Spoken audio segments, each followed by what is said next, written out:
하는 순간 시작됩니다.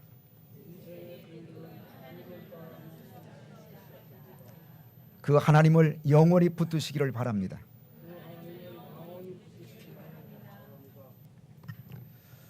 신라권이라는 책을 써서 전 세계에 알려졌던 영국의 존 밀턴이라고 하는 작가는 그의 책을 통해서 이런 이야기를 남겼습니다. 아담과 하와가 에덴 동산에서부터 추방된 이후로 이 땅에 살고 있는 모든 인간들의 마음속에는 에덴을 그리워하는 마음이 있다. 모든 인간들의 마음속에는 에덴을 그리워하는 마음이 있다라고 얘기를 했습니다. 다시 말씀을 드리면 모든 사람들의 마음속에는 잃어버린 고향을 그리워하는 마음이 있다라는 사실입니다. 왜냐하면 에덴 동산은 인류 최초의 고향이기 때문에 그렇습니다.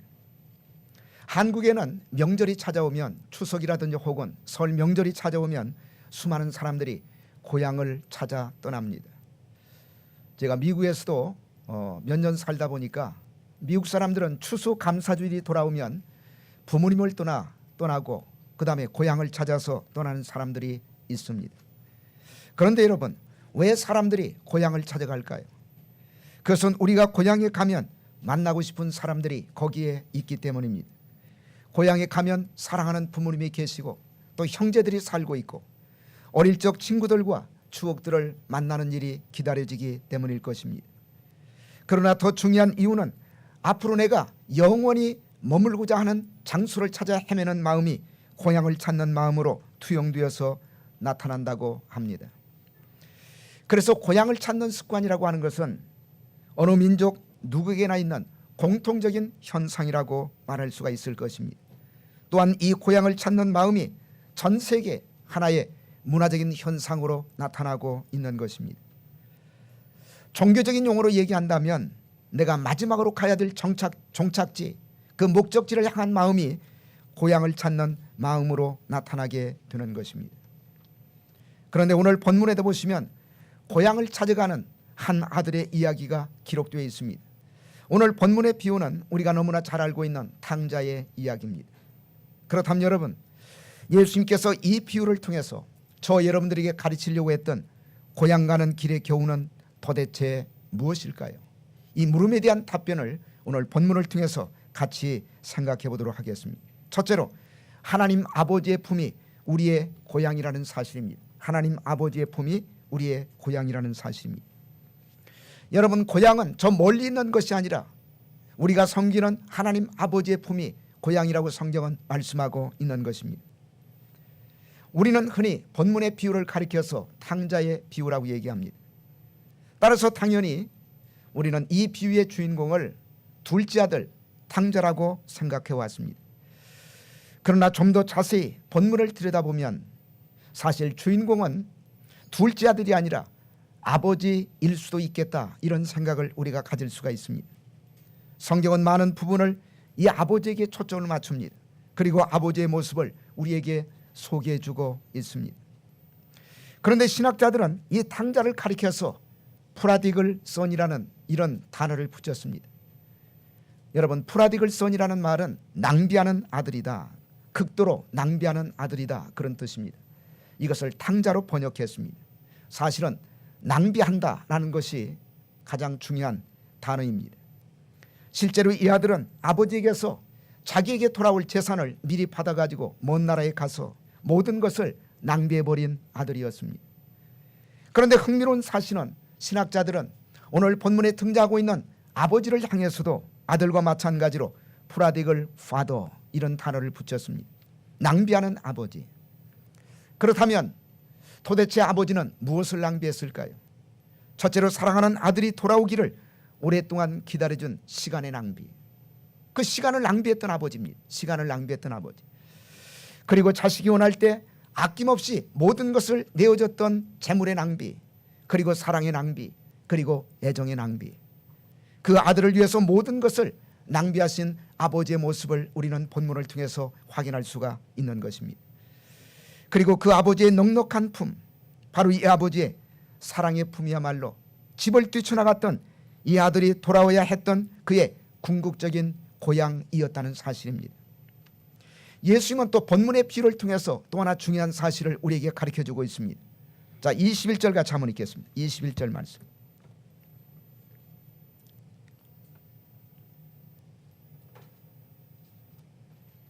자, 같이 읽겠습니다. 시작. 아들이 가로되 아버지여 내가 하늘과 아버지께 죄를 얻었사오니 지금부터는 아버지 아들이라 일컬음을 감당치 못하겠나이다 하느니. 자, 여기에 보시면 아들이 가로되 내가 하늘과 아버지께 죄를 얻었사오니, 아버지만 언급한 것이 아니라 여기 보시면 하늘과 아버지께 죄를 지었다 이렇게 고백하고 있지 않습니까?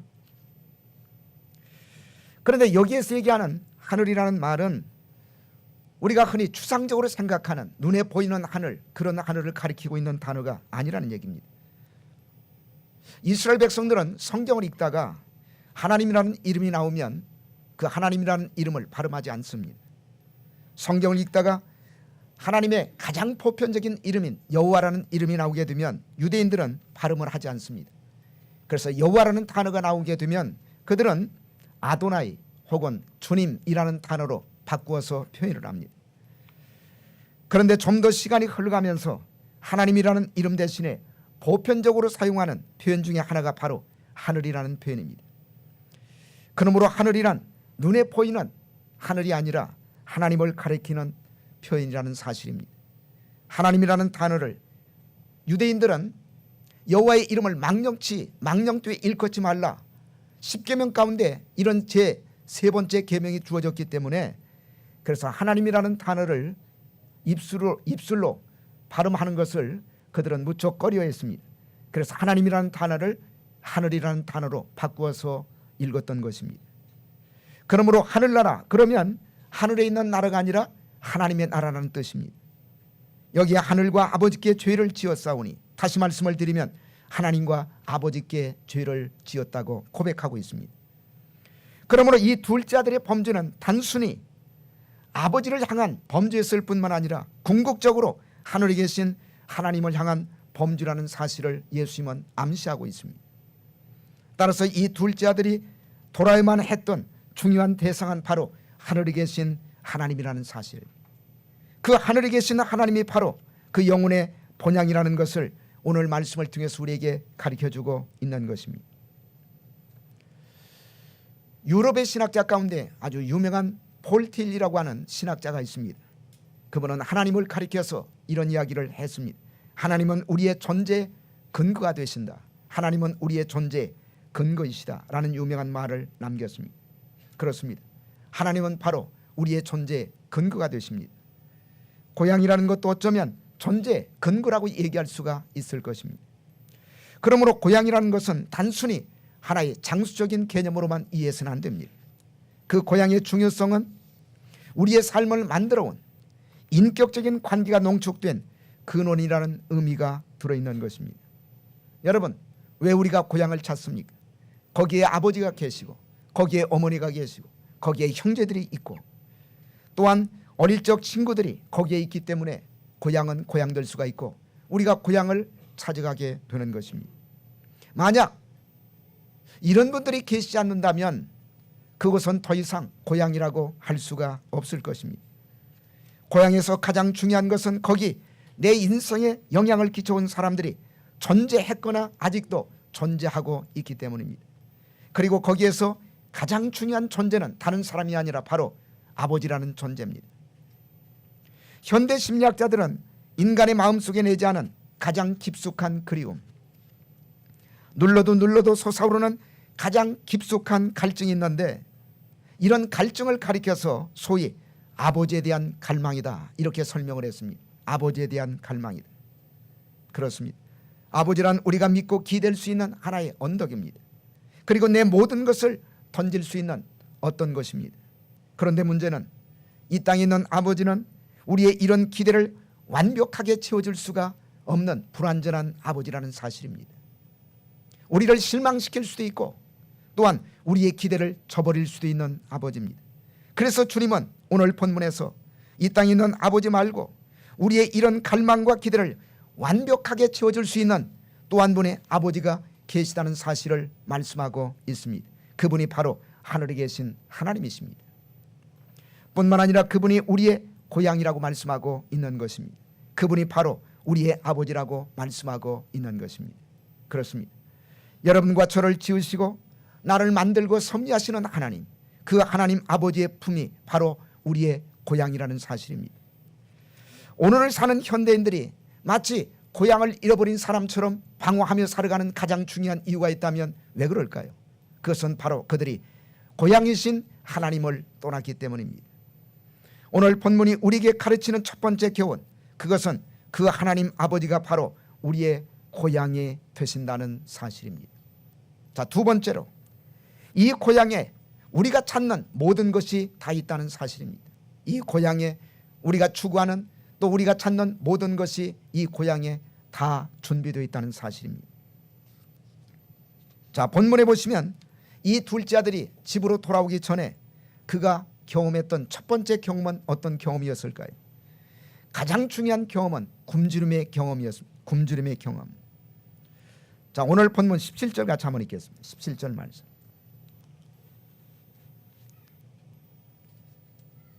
자, 같이 읽겠습니다. 시작. 이에 스스로 돌이켜 가로되 내 아버지에게는 양식이 풍족한 품꾼이 얼마나 많은고 나는 여기서 줄여 죽는구나. 나는 여기서 어떻게 된다고요? 줄여서 죽는구나. 물론 여기에서의 굶주림은 육체적인 굶주림입니다. 그러나 육체적인 굶주림뿐만 아니라 우리는 전체적인 문맥을 통해서 볼 때 이 둘째 아들이 겪고 있었던 몇 가지 굶주림이 있습니다. 그것은 바로 사랑의 굶주림, 그리고 삶의 의미를 잃어버린 의미의 굶주림을 그는 경험하고 있었던 것입니다. 그는 육체적으로 굶주린 나머지 마침내 먹을 것이 없어지자 생존을 위해서 돼지 우리 속에 들어갑니다. 그리고 돼지가 먹는 쥐염 열매를 먹게 되었다고 성경은 말씀하고 있습니다. 여러분, 이스라엘 백성들이 네 발 달린 짐승 가운데 가장 혐오하는 짐승이 뭔지 아세요? 돼지입니다. 돼지. 이스라엘 백성들은 절대로 돼지고기를 먹지 않습니다. 그리고 돼지를 혐오합니다. 그래서 돼지를 보려고 생각하지도 않습니다. 왜냐하면 레위기 11장에 보시면 그 네 발 달린 짐승 가운데 가장 대표적인 부정한 짐승으로 돼지가 성경에 기록되어 있기 때문에 그렇습니다. 우리 한국 사람들은 소고기보다도 사실은 돼지고기를 더 좋아하죠. 뭐 삼겹살, 오겹살, 무슨 목살 해가지고 돼지고기를 너무너무 사랑합니다만은 여러분, 중동의 성경의 영향을 받았거나 혹은 성경을 믿고 있는 사람들은 돼지고기를 안 먹어요. 그런데 이 둘째 아들은 돼지를 치는 사람이 됐다는 얘기예요. 그리고 돼지를 치면서 돼지가 먹는 쥐염 열매를 먹게 되었다고 성경은 말씀하고 있습니다. 아마도 이 둘째 아들의 자존심은 파괴되었을 것입니다. 그는 죄책감을 느끼고 있었을 것입니다. 그리고 주변 모든 사람들에게 단절되는 소외감으로부터 몸부림쳐야 하는 춥고 배고픈 외로운 영혼이 되어가고 있었던 것입니다. 그런데 그가 드디어 이제 고향에 돌아왔습니다. 그리고 그가 고향에 돌아오자마자, 아버지 집에 돌아오자마자 첫 번째로 무엇을 경험했을까요? 그것은 바로 배부름의 경험이었습니다. 그것은 따뜻한 배부름이었습니다. 그것은 사랑으로 채워진 배부름이었을 것입니다. 그리고 이 둘째 아들이 고향으로 돌아오자마자 경험한 것은 무엇보다도 용서와 용납을 경험하게 되었던 것입니다. 고향으로 돌아오자마자 거기에는 아버지의 용서가 있었습니다. 그를 조건 없이 받아주시는 아버지의 넉넉한 용납함이 있었던 것입니다. 자, 21절 같이 한번 읽겠습니다. 21절. 자, 21절에 보시면 이 아들이 이런 고백을 하고 있지 않습니까? 다시 한번 읽겠습니다. 자, 시작. 아들이 가로되 아버지여, 내가 하늘과 아버지께 죄를 얻었사오니 지금부터는 아버지 아들이라 일컬음을 감당치 못하겠나이다 하나.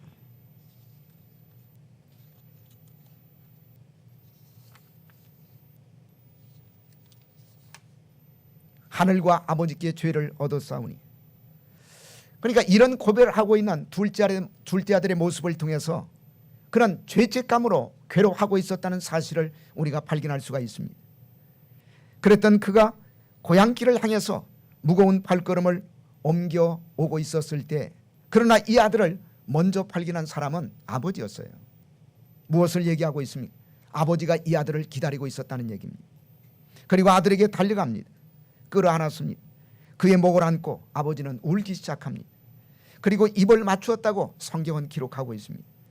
저는 이것이 아버지가 사랑하는 아들에게 내가 너를 받아둔다, 내가 너를 받아둔다 라고 하는 바로 용납을 표시하는 행동이었다고 생각합니다. 그리고 아들은 즉각적으로 깨달았을 것입니다. 아버지가 나를 용서하시는구나. 아버지가 나를 용납하시는구나. 이 완벽한 용서와 용납의 메시지를 이 둘째 아들은 온몸으로 아버지를 껴안고 울면서 느꼈을 것입니다. 사랑하는 여러분, 저는 사실 이 둘째 아들이 돌아오기 전에 아버지는 이미 용서했다고 생각합니다. 이미 용서해놓고 아버지는 아들을 기다리고 있었던 것입니다. 그리고 돌아오는 그 순간 이 둘째 아들은 아버지의 용서와 용납을 온몸으로 경험하게 되었던 것입니다. 그것이 바로 우리의 고향입니다. 그것이 바로 하늘 아버지의 넉넉한 품이라고 성경은 말씀하고 있습니다. 한 걸음 더 나가서 이 고향에는 신분의 회복과 새로운 출발의 축복이 기다리고 있었습니다. 자, 오늘 본문 19절을 보시면 이 아들이 집에 돌아오기 전에 이런 생각을 합니다. 자, 19절 같이 한번 읽겠습니다. 19절 말씀. 자, 같이 읽겠습니다. 시작. 지금부터는 아버지의 아들이라 일컬음을 감당치 못하겠나이다. 나를 품꾼의 하나로 보소서 하리라 하고. 그러니까 아버지 집에 돌아오기 전까지는 어떤 생각을 했냐면, 내가 집에 돌아갔을 때 내가 어떻게 아버지의 아들로 대접을 받을 수가 있을까. 아들의 회복을 기대하지 않았다는 얘기입니다. 그리고 마음속에 그냥 종으로라도 받아줬으면 좋겠다. 나를 품꾼으로라도 받아줬으면 좋겠다. 그렇게 생각하고 돌아왔던 아들. 그러나 이 돌아온 아들에게 아버지가 제일 먼저 했던 것은 손에 가락지를 끼웠어요. 손에 가락지를 끼웠습니다. 여러분, 이 얘기는 무슨 얘기입니까? 모든 사람들에게 이 돌아온 아들을 가리켜서 너는 내 아들이다. 신분의 회복을 모든 사람들에게 선포하고 있는 아버지의 모습을 우리는 이 사건을 통해서 볼 수가 있습니다. 그리고 이렇게 말씀하십니다. 너는 죽었다가 살아난 내 아들, 너는 잃었다가 다시 찾은 내 아들이다고. 그가 아들이라는 신분이 회복되었음을 손에 가락지를 끼우는 이런 상징적인 사건을 통해서 모든 사람들 앞에 선포하고 있는 아버지의 모습을 볼 수가 있습니다. 여기 완벽한 신분의 회복이 있습니다. 그리고 한 걸음 더 나가서 새로운 옷을 입히죠. 누더기를 벗겨주시고 그리고 제일 좋은 옷을 입혔습니다. 그리고 새로운 신발을 신겼습니다. 무슨 얘기일까요? 새 신 신고 새 옷을 입고 새로운 출발을 하라고. 새로운 출발을 하라고. 그러므로 여러분, 이 고향의 잔치는 단순히 과거를 청산하는 잔치였을 뿐만 아니라 새로운 미래를 향해서 떠나도록 그 아들을 축복하는 잔치였다는 사실을 우리는 발견할 수가 있습니다. 그렇습니다. 고향은 단순히 우리가 돌아오도록 손짓만 하는 것이 아니라 고향의 사랑을 먹고 다시 미래를 향해서 떠나도록 우리를 축복하는 장소인 것을 기억하시기를 바랍니다. 그곳이 바로 고향입니다. 그곳이 바로 하늘 아버지의 품입니다. 그렇습니다. 우리가 정말로 하나님 앞에 돌아오게 되면 그 아버지의 품에는 우리가 추구하는 모든 것이 아버지 품에 다 있어요.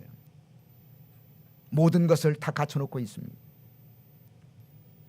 야고보서 1장 17절에 보시면 각양 좋은 은사와 온전한 선물이 다 위로부터 빛들의 아버지께로서 내려오나니. 각양 좋은 은사와 온전한 선물이 다 위로부터 빛들의 아버지께로서 내려온다. 그러니까 아버지가 다 가지고 계신다는 얘기죠. 그러므로 아버지 앞에 정말 돌아오게 되면 우리는 그것을 얻을 수가 있고 누리는 풍족한 삶을 살아갈 수가 있다는 얘기입니다. 그럼에도 불구하고 우리가 그것을 누리지 못하는 삶을 살아가는 가장 중요한 이유가 어디에 있을까요? 저는 두 가지라고 생각합니다. 온전하게 돌아오지 않았기 때문에. 몸은 돌아왔지만 마음이 돌아오지 않은 사람. 내 영혼이 하나님 앞에 정말 돌아오지 않았기 때문에. 그리고 돌아왔다 할지라도 기도를 통해서 그것을 우리가 구하지 않았기 때문에. 그래서 야고보서 4장 2절에 보시면 너희가 얻지 못하면 구하지 아니하며. 여러분, 아버지 앞에 돌아왔습니까? 마음과 영혼으로 하나님 앞에 돌아왔습니까? 그렇다면 이제 그 아버지 앞에 기도를 통해서 구하시기를 바랍니다. 우리가 무엇을 구하든지 우리에게 풍성하게 채워주시는 하나님이심을 믿고 그분 앞에 기도를 통해서 구함으로 우리가 추구하는 모든 것을 얻고 누리는 풍족한 삶을 살아갈 수 있기를 주의 이름으로 축복합니다. 자, 그렇다면 우리는 어떻게 그 고향인 아버지의 품으로 돌아갈 수가 있을까요? 자, 세 번째입니다. 돌이킴이 고향으로 돌아가는 길의 시작입니다. 돌이킴이 고향으로 돌아가는 길의 시작입니다.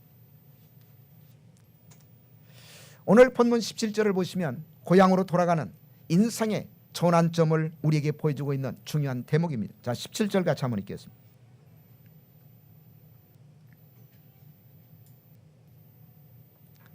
자, 17절 말씀. 자, 시작. 이에 스스로 돌이켜 가로되 내 아버지에게 양식이 풍족한 품꾼이 얼마나 많은고 나는 여기서 줄여 죽는구. 이에 스스로 돌이켜. 이에 스스로 돌이켜. 여러분, 스스로 돌이켰다. 그 얘기는 자기 자신에게 돌아왔다, 그런 뜻입니다. 그래서 영어 성경에 보시면 이 대목을 이렇게 번역하고 있습니다. He came to himself. 그가 자기 자신에게 돌아왔다. 다시 말씀을 드릴까요? 제정신으로 돌아왔다는 얘기입니다. 제정신으로 돌아왔다는 얘기. 그러니까 이 둘째 아들이 아버지를 떠나는 그 순간부터 사실은 제정신으로 산 것이 아니에요. 그런 아버지를 떠나는 그 순간부터 마치 정신을 잃어버린 사람처럼 인생을 살았습니다. 정신이 나간 사람처럼 인생을 살았던 것입니다. 여러분, 그 결과가 바로 오늘 본문 13절과 14절에 기록되어 있습니다. 마치 정신이 나간 사람처럼 살았어요. 아버지를 떠나서 말이죠. 그래서 어떤 결과가 찾아왔습니까? 자, 13절 14절 같이 한번 읽겠습니다. 자, 같이 읽겠습니다. 시작. 그 후 며칠이 못 되어 둘째 아들이 재물을 다 모아가지고 먼 나라에 가 거기서 호랑방탕하여 그 재산을 허비하더니 다 없이 한 후 그 나라에 크게 흉년이 드니 저가 비로소 궁핍한지라. 그가 며칠이 못 되어 둘째 아들이 재물을 다 모아가지고 먼 나라에 가. 여러분, 둘째 아들이 아버지를 떠났다. 그 얘기는 쉽게 말씀을 드리면 하나님을 떠났다, 그 얘기예요. 하나님을 떠났다. 그 하나님을 떠난 결과 어떤 결과가 찾아왔습니까? 제일 먼저 뭐라고 그랬어요? 호랑방탕하여. 그렇습니다. 인간이 하나님을 떠나면 방탕한 삶을 살아가게 되었어요. 왜? 삶의 기준이 무너져요. 내가 하나님 안에 있을 때, 그리고 말씀 안에 있을 때는 하나님이 기준이고 하나님의 말씀이 내 삶의 기준입니다. 스탠다드예요. 그런데 하나님을 떠나는 그 순간 우리는 말씀을 떠나게 됩니다. 그러면 말씀이라고 하는 삶의 기준이 무너져요. 그러니까 방탕한 삶을 살아갈 수밖에 없는 것입니다. 뿐만 아니라 모든 것을 허비했다고 그랬어요. 하나님이 주신 모든 축복, 영적인 축복을 다 허비하는 삶을 살아가요. 그리고 마지막에는 육신적인 축복도 다 허비하는 삶을 살아가게 되어 있습니다. 그리고 모든 것을 다 잃어버립니다. 허비할 뿐만 아니라 하나님이 우리에게 주신 모든 특권들과 축복들을 다 잃어버리는 삶을 살아가요. 그리고 거기에서 끝나지 않습니다. 인생의 흉년이 찾아와요. 흉년이 찾아옵니다. 그래서 14절에 보시면 다 없이 한 후 그 나라에 크게 흉년이 들었다고 그랬죠. 그리고 마지막에는 저가 비로소 궁핍한지라. 그래서 정말 궁핍한 인생을 살아갈 수밖에 없습니다. 이게 하나님을 떠난 결과입니다. 이게 바로 정신이 나간 상태로 하나님을 떠나서 사는 결과라는 얘기예요. 그런데 이 둘째 아들이 참으로 오래간만에 제정신으로 돌아온 것입니다. 이게 바로 이에 스스로 돌이켜, 그런 뜻이에요. 아버지를 떠나 방황하고 있었던 자신의 비참한 모습을 깨닫게 됩니다. 그리고 참으로 오래간만에 그는 아버지를 생각하기 시작합니다. 아버지를 그리워하기 시작합니다. 그리고 아버지를 떠난 것을 아파하며 가슴 아프게 뉘우치기 시작합니다. 여러분, 이것이 바로 기독교가 얘기하는 회개의 출발점이에요. 회개는 여기에서부터 시작됩니다. 자신의 비참한 모습, 그리고 아버지를 떠나서 자기가 지었던 죄를 가슴 아파하며 그리고 슬퍼하는, 여러분, 이런 감정적인 변화에서부터 회개는 시작될 수가 있다는 얘기입니다. 그러나 이것만으로 아직 회개는 완성된 것이 아닙니다. 회개는 뉘우치는 감정과 함께 그 다음에 한 걸음 더 나가서 의지적인 결단으로 이어져야 됩니다. 다시 말씀을 드리면 진정한 회개는 행동으로 이어져야 된다는 얘기입니다. 우리가 본문을 계속적으로 읽어보면 20절이 그 회개가 열매를 맺는 결정적인 순간이라는 사실을 발견할 수가 있습니다. 자, 20절 같이 한번 읽겠습니다. 자, 20절 말씀. 자, 같이 읽겠습니다. 시작. 이에 일어나서 아버지께로 돌아가니라. 됐습니다. 이에 일어나서 아버지께로 돌아가니라.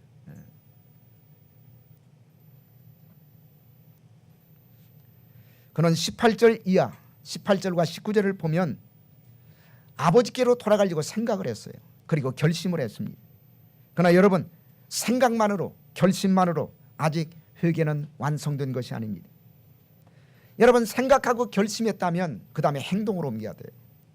가장 중요한 것은 바로 하나님 앞에 돌아가는 행동이 뒤따라야 회개는 열매를 맺을 수가 있는 것입니다. 그런데 20절에 보시면 이 둘째 아들은 드디어 행동으로 옮겨요. 이에 일어나서 아버지께로 돌아가니라. 그 결단을 통한 행동, 저는 그것이 중요하다고 생각합니다. 이때가 바로 고향으로 그리고 아버지께로 돌아오는 순간입니다.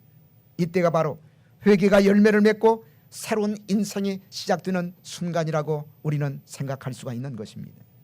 그런데 문제는 많은 사람들이 생각만 하다가 정말 하나님 앞에 돌아오지 않는 사람이 많아요.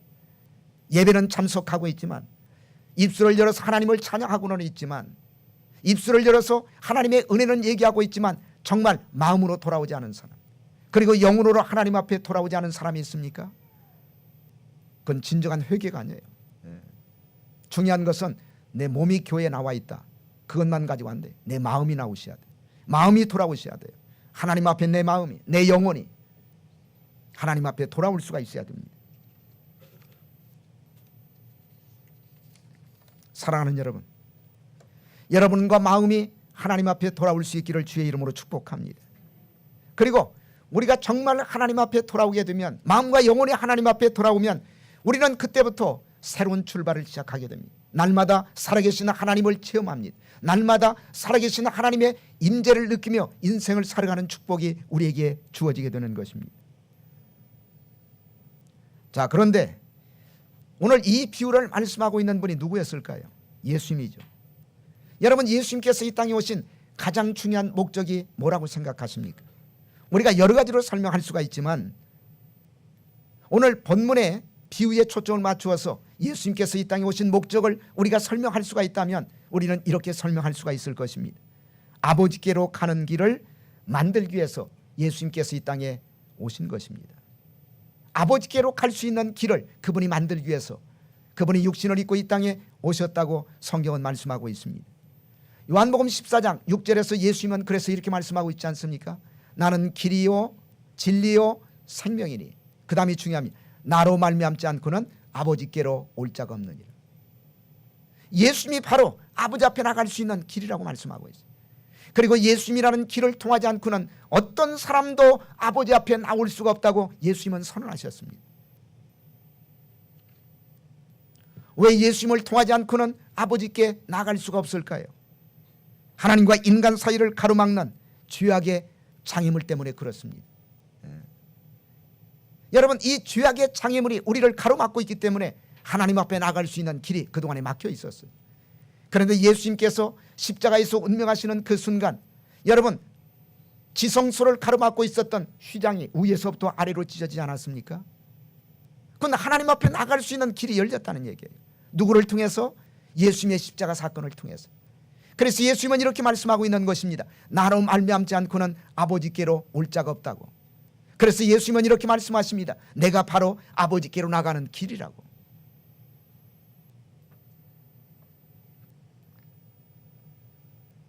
여러분, 죄책감은 하나님께 나오려고 하는 모든 사람들의 발목을 붙들고 있는 무거운 쇠사슬입니다. 자, 이 탕자가 아버지 앞에 돌아오기 전에 얼마나 주저했을까요?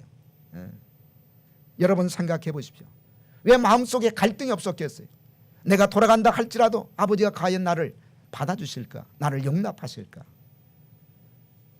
실제로 이 아들이 두려워했던 아버지의 이미지, 이것은 그 당시 많은 종교인들이 가지고 있었던 하나님의 이미지와 거의 흡사합니다. 여러분, 예수님 당시 때 가장 대표적인 종교인을 꼽을 수가 있다면, 종교를 꼽을 수가 있다면 바로 바리새인들의 종교입니다. 바리새인들의 종교. 바리새인들의 하나님은 바로 이렇게 잘못된 하나님, 왜곡된 하나님을 그들은 붙들고 있었던 것입니다. 바리새인들이 믿고 있었던 하나님은 왜곡된 하나님의 이미지를 그들이 붙들고 있었어요. 정죄하시는 하나님, 우리를 공격하시는 하나님, 그리고 차갑고 냉정한 하나님, 그리고 일종의 경찰과 같은 하나님의 이미지를 그들은 붙들고 있었다는 얘기입니다. 그래서 하나님은 경찰처럼 숨어 계시다가 우리가 죄를 범하면 벌을 주시는 하나님, 그리고 마침내 나를 지옥 구덩이에 쳐넣으시는 하나님, 이렇게 무섭고 냉정한 하나님의 이미지, 왜곡된 하나님의 이미지를 그들은 붙들고 있었던 것입니다. 바리새인들이 믿고 있었던 하나님의 이미지가 바로 이런 하나님의 이미지였어요. 자, 본문의 배경을 형성하고 있는 누가복음 15장 1절과 2절을 같이 한번 읽겠습니다. 1절과 2절 말씀.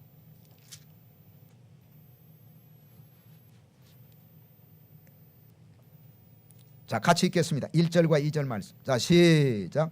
모든 세리와 죄인들이 말씀을 들으러 가까이 나오니 바리새인과 서기관들이 원망하여 가로되 이 사람이 죄인을 영접하고 음식을 같이 먹는다 하는지라. 거기 보세요. 모든 세리와 죄인들이 예수님에게 말씀을 들어 나올 때 여러분, 바리새인과 서기관들은 어떻게 했다고요? 원망했어요. 원망했어요. 왜 원망했습니까? 이 사람이 죄인을 영접하고 음식을 같이 먹는도다 하니. 그런데 중요한 것은 여러분, 세리와 죄인들, 그들은 그 당시 예수님의 말씀을 가장 사모하고 있었던 사람들이에요. 그 당시 소의 계층에 속해 있었던 세리, 죄인, 그리고 창기들, 그들은 예수님의 말씀에서 구원의 희망을 발견했던 사람들입니다. 그러나 그들이 주님의 말씀을 듣기 위해서 나왔을 때 이것을 못마땅하게 생각했던 사람들이 있습니다. 2절에 보시면 그들이 바로 바리새인과 서기관들이었습니다. 그들은 하나님을 믿는 사람들이에요. 그런데 하나님을 믿는 사람들이었던 바리새인과 서기관들이 나사렛 예수가 죄인들을 상대하고 죄인들을 영접하고 그리고 그들과 함께 음식을 먹는다는 사실 때문에 원망을 했어요. 원망을 했습니다. 사실 예수님께서 이 땅에 오셨을 때 바리새인과 서기관들은 예수님을 보는 것만으로도 충격을 받았어요. 자신을 세리와 죄인들의 친구라고 말씀하시고 그들을 상대해 주시고 그들과 어울리시고 그들과 같이 식사하시고 그리고 죄인이라고 생각했던 그들을 안아주시며 그리고 만져주셨던 예수님의 모습을 보면서 그들은 충격을 받았어요. 왜냐하면 그 당시에 세리 혹은 죄인들, 창기들, 이런 사람들은 바리새인과 서기관들은 아예 상대를 하지 않았어요. 사람 취급을 하지 않았어요. 그들은 죄인이기 때문에 절대로 구원을 받을 수 없다고 아예 못을 박아버렸습니다. 그런데 예수님은 달랐어요. 오히려 그들을 만나주시고 오히려 그들과 어울리시고 그들을 영접하시고 그들과 같이 식사를 나누시고 그들을 안아주시고 그들을 만져주셨던 예수님의 모습, 그 예수님의 모습을 보셨을 때 그들이 얼마나 충격을 받았을까요? 그러면서 예수님은 바리새인과 서기관들이 가지고 있었던 잘못된 하나님의 이미지를 바꾸고 있었던 것입니다. 그렇다면 예수님께서 보여주신 하나님의 이미지는 어떤 이미지였을까요? 죄인들을 정죄하고 처벌하는 대신에 그들이 철저하게 자신의 죄를 회개하고 돌아올 때 조건 없이 우리를 받아주시고 우리를 용서하시고 저와 여러분들에게 완벽한 하나님의 아들이라고 하는 신분을 회복해 주시는 좋으신 하나님, 그리고 우리의 미래를 축복해 주시는 하나님, 바로 그 하나님이 저와 여러분의 하나님이신 것을 찬양하시기를 주의 이름으로 축복합니다. 이런 하나님의 모습을 예수님께서 우리에게 보여주셨다는 얘기입니다. 그리고 그 하나님 앞에 나갈 수 있는 길을 만들어주시기 위해서 이 땅에 오셨던 분, 그분이 바로 예수 그리스도라고 성경은 말씀하고 있습니다. 바로 그 예수님이 저와 여러분의 고향 가는 길에 길이 되어 주신 분입니다. 그렇다면 이제 저와 여러분이 하나님 앞에 용서받은 자로, 사랑받은 자로, 구원받은 자로 우리의 길을 인도해 주시는 선한 목자 되시는 그분의 인도를 따라 저 영원한 본향에 도착하는 그 순간까지 아직도 본향을 몰라 헤매고 방황하고 있는 우리 이웃들의 손을 붙들고 저 영원한 하늘 고향에 도착하는 그날까지 믿음으로 우리 앞에 주어진 삶을 당당하게 기쁨으로 걸어가시는 저와 여러분 될 수 있기를 주님의 이름으로 축복합니다. 기도하시겠습니다.